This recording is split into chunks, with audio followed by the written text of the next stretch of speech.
Partilhar aquilo que, na minha perspectiva, parece-me que é um dos pontos a melhorar no que toca ao pensamento e ao diálogo contemporâneo. Por vezes na internet vejo debates e, académicos ou envolvendo temas filosóficos ou sociais, entre diversos temas. E algo que parece-me que é um padrão recorrente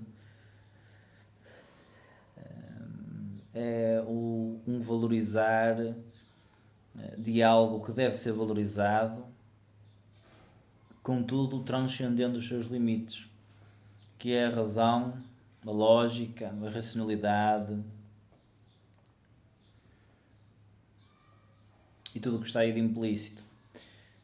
Isso é algo muito valioso. Contudo, acredito que quando se transcende a utilidade precisa que estas ferramentas devem ter, poderá ocorrer as situações que acontecem com bastante frequência de entrar aquilo que eu digo de minúcias intelectuais, e acho que é um nome suficiente, como por exemplo aquelas estratégias de procurar colocar alguém num canto através de pressupostos ou de lógica para, por exemplo, demonstrar como é que o outro espírito ou ideia está errado. No caso, eu disse espírito porque é uma representação daquilo que eu vou chamar de ideias, fundamentalmente é isso, e dos pontos que está a partilhar. Para então demonstrar que tem razão ou que o ponto de vista está errado na perspectiva de quem partilha e está a falar. Isso é uma coisa que acontece com bastante frequência, parece-me a mim, e acredito que há uma toca de coelho na Alice do País das Maravilhas para explorar aí no que toca à polarização que vivemos atualmente. E possivelmente também a vida toda, talvez, desde que o ser humano procura socializar.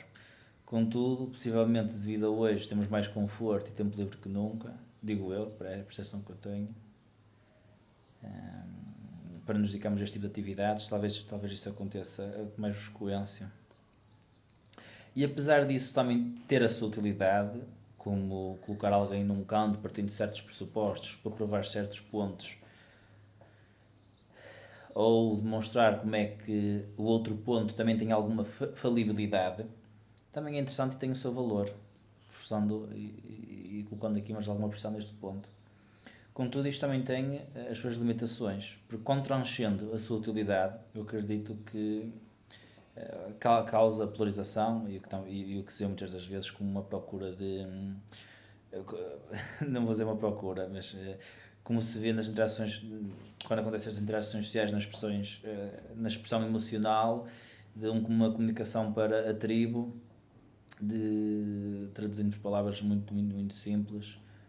Estão a ver como é que o outro não tem razão, ou estou a ver como é que eu tenho razão, ou entre outras, ou entre outros padrões universais e profundos que se pode haver na expressão emocional quando se está a fazer este tipo de debates.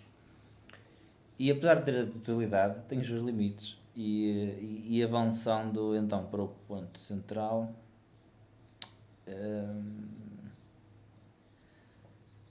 o que poderá ser uma ideia a ser mais partilhada e relembrada a sua utilidade, que eu acredito muito nela, neste momento em que estou. Aliás, é uma que eu já acredito há alguns anos. É a de focar, talvez, mais no que na procura de encurralar intelectualmente o outro argumento ou indivíduo, procurar sim entrar em contacto com aquilo que me refiro ao espírito da ideia barra o que está para além do argumento que está a ser feito, porque isso é que importa, fundamentalmente. É perceber o espírito e a ideia que o outro está a partilhar. Porque mesmo duas ideias aparentando serem antagónicas, na minha perspectiva, eu consigo ver sempre uma forma de como é que elas, por mais que aparentam ser antagónicas no contexto socio-histórico ou cultural atual, muitas das vezes apenas são gotas de água diferentes que se podem complementar, aliás, que se complementam sempre, é assim que eu vejo o conhecimento, de uma maneira a que nós simplesmente devemos navegar por elas. Por exemplo, uma gota d'água só, ela não vale muito, não é? Contudo, é útil e é necessário, correto? É através de muitas gotas de água, muitos conhecimentos, aprender a ler, falar, ter uma comunicação fluida, verbal, não verbal, entre outros, é que nós conseguimos fazer aquilo que fazemos durante o dia a dia, não é? E tarefas de alto nível de cognição e de alto desempenho, e de alto vigor e habilidade, e que é preciso competência. Contudo, cada uma destas ideias que move o comportamento humano e que nós usamos para aplicar no seu dia a dia, é como uma gota d'água, para além do que eu partilhei, também sim nos seus limites, correto? Porque uma gota d'água não é só sumo, mas sim também tem os seus limites. E é aqui que eu quero partilhar, porque eu olho para cada ideia e argumento e filosofia ou teoria dessa maneira, compreendendo o espírito dela e fundamentalmente o motivo dela ter aparecido. Porque aí é mais fácil de eu conseguir ver os limites da ideia e o sumo dela, metaforicamente falando, que será a água em si que se poderá beber e que se poderá trazer para nós. Correto? Porque o que nós fazemos no dia a dia não é nada mais, nada menos do que aplicar as ideias certas no contexto certo e construindo uma narrativa interna de como é que elas se interligam de uma forma harmoniosa, navegando por elas durante o dia a dia, mesmo sabendo dos seus limites. Nós concordamos, por vezes dizemos sim, é isso, sim, exato. Deixe-me dar aqui um exemplo, procurando um exemplo concreto. Até a ideia de falar. Falar é bom, correto? Quem é que não gosta de falar? Falar é bom, está a gente a na cabeça e diz que sim. É uma boa ideia falar. Não é? Geralmente é uma boa ideia saber falar. Contudo, podemos argumentar também que em algumas situações nós sabemos argumentar que seria bom não poder falar. Okay?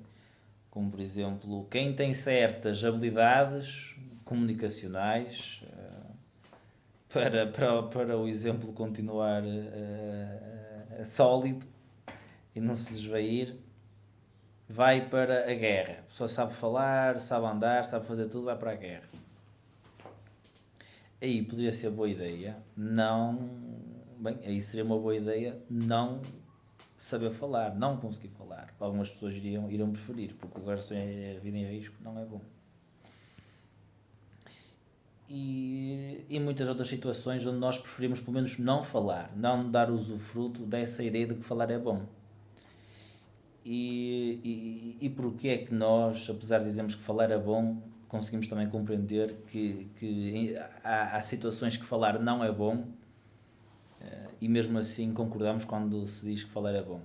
Porque nós conseguimos compreender como é que essa ideia, em certos contextos, é útil.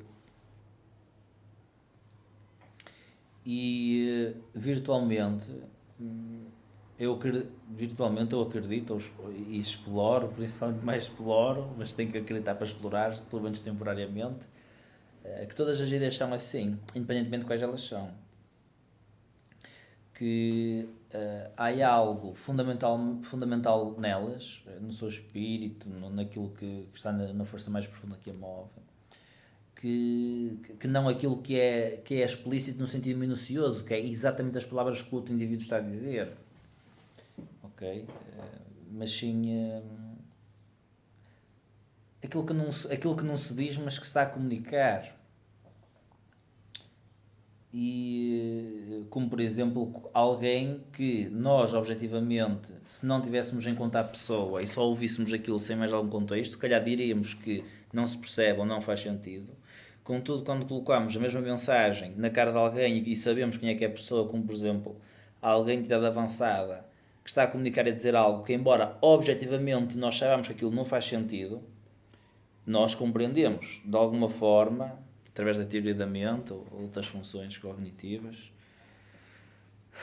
que nós temos, nós conseguimos compreender e ter empatia e perceber o que é que o outro está a dizer, mesmo quando ele, objetivamente, intelectualmente, está a dizer tudo ao lado. Okay? As pessoas que dizem as palavras erradas, entre outras coisas. Contudo, isto é um desafio. Porquê? Porque quando toca em temas mais sensíveis para nós, como política ou crenças fundamentais, é muito mais desafiador. Porque entra mecanismos de defesa do ego, além de mecanismos de defesa do ego, entra necessidades do indivíduo. O que é necessidades? Eu nem gosto da palavra necessidades, mas ela é muito usada na psicologia. Uma pessoa anda no meio, meu amigo, não é? Acaba por não gosta da palavra engolir, contudo acaba por apanhar esses hábitos e tem que meter isso nos testes, não sabe se o professor compreende a nossa... Não compreende, a verdade é essa, é difícil de compreender. A minha experiência, pronto. Eu tenho muita frustração em relação à universidade. Nossa Senhora. Mas... o que é estas necessidades? Argumentavelmente, status social e o que está implícito a isso, como poder, ou sensação de poder, ou de cuidado, ou de amar alguém, seja o qual for, ou quão patológico seja esse amor, ou quão limitador seja, de alguma forma, por mais também tem as suas utilidades, como por exemplo o amor de uma mãe por um filho, que está disposto a protegê-lo, mas também superproteção pode ser mau. E então isso torna muito mais desafiador. O não querer perder, o querer ganhar o argumento, o prazer em rivalizar com alguém, já dizer, vou dar cabo daquele gajo, vou rebentá-lo nos argumentos, esse tipo de espírito. Como em todos os outros, que acredito que a sua imaginação consiga lá o levar e chegar facilmente. E eu acho que esse é o desafio intelectual constante, correto? É compreender a ideia de lá, a ideia de cá e formar uma ponte que seja coesa entre os dois. De maneira a que as duas gotas de água se unam para navegarmos de cá para lá e de cá para lá e de lá para cá. Como talvez, por exemplo, o exemplo das tatuagens, quando havia muita fricção social em relação a elas, e hoje em dia já é mais compreendido e aceite, mesmo dentro do paradigma religioso, daquilo que eu pude contactar e entrar em contacto e compreender com as pessoas que falei que estudam religião. E mais facilmente se navega hoje entre as duas ideias, direi eu, de fazer ou de quem escolhe não fazer, respeitando qualquer uma delas, independentemente da escolha de cada um. Só que isso é um grande desafio, não é? Isso é que é o grande desafio. Isso é que é o grande desafio. Eu quero ver se escrevo um livro sobre isto. Não sei quando é que vou escrever, mas ver se escrevo. Porque dá um avanço intelectual gigante quando se percebe isto. Contudo, é mesmo, demora mesmo muito tempo, meses, sei lá, anos, para conseguir, pelo menos da forma que eu idealizo na minha cabeça, estas ideias. É mesmo difícil. Mas também esse é que é o desafio dos intelectuais. É conseguir comunicar ideias que de alguma forma revolucionem no sentido de transformar a sociedade para algo benéfico, de uma maneira em que a população as consiga acompanhar, compreender, sentir-se identificado com aquelas ideias, rever-se naquelas ideias e segui-las. porque o que eu vejo contemporaneamente, por vezes, é o inserir de maneira forçada de algumas ideias. E a população, como não é tão erudita, argumentavelmente, parte dela, pá, tem mais que fazer, não é? Tem mais que fazer. Mais facilmente recebe algumas ideias de uma maneira mais ácida, abrasiva. E bem, porque assim é que tem que ser, porque se o povo, as pessoas não receberem bem uma ideia, ela é que tem que ser reformulada ou apresentada de uma maneira que as pessoas sintam-se mais agradadas por ela. Porque de outra forma é um trabalho intelectual mais mal feito, é feito para provocar, mesmo que não se saiba, que é isso que se vê muitas das vezes, infelizmente, mesmo em ambientes académicos, baseado na minha experiência e daquilo que eu vejo, infelizmente. Infelizmente, porque esse é que seria o trabalho perfeito, correto? Só que é muito difícil desafiar mesmo a nível pessoal. É isso. Epá, eu gosto muito desta ideia que é, quando alguém incomoda, e aqui falo na perspectiva de quem comunica as ideias,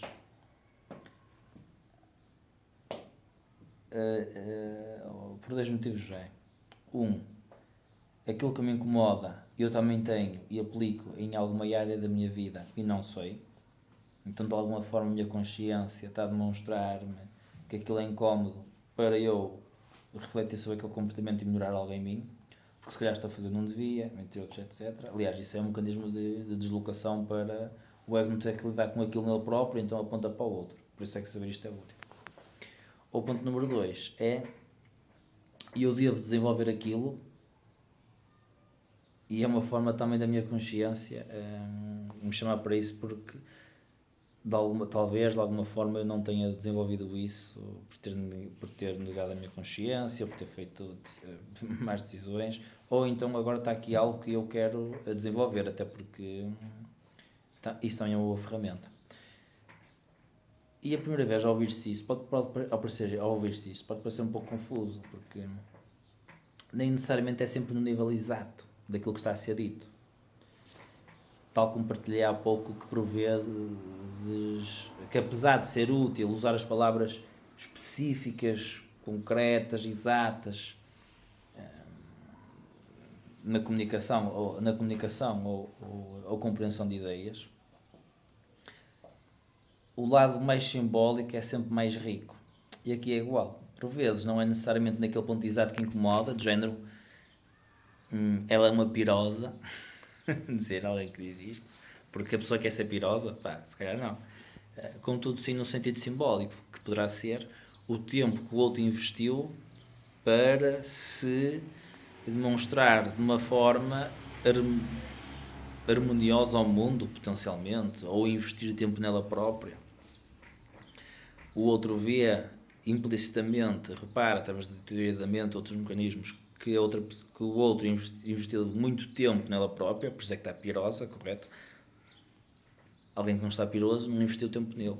E talvez seja uma boa forma também para a pessoa olhar para ela própria e refletir se também não merecia colocar mais tempo em si própria, seja na forma de vestir, falar ou outros. E é isto. Isto vai ser umas ideias que eu potencialmente vou explorar num dos meus livros. Tenho muitos para escrever, uma coisa boa. Uma coisa boa. Que argumentavelmente, ao ver este vídeo, poderá ser dito que nada mais é do que ideias já conhecidas apresentadas de uma forma diferente. Contudo, eu acho que é diferente. E também é assim que acontece a evolução das ideias, correto? Aparece uma, depois estica-se um bocadinho, e há uma transformação e continua-se desenvolvendo e apresentando-se as ideias de forma diferente. E acho que assim é que é bonito e bom, não é? Por isso é este o vídeo. Diz-me se fez sentido para si, se não fez, diga-me também, porque eu não faço ideia. Obrigado, mete ao gosto, e se quiser trabalhar comigo é só aderir ao Patreon ou entre na Escola para Adultos, também para ter apoio incondicional, aceitação incondicional na sua jornada de desenvolvimento pessoal. Obrigado, um abraço, adeus.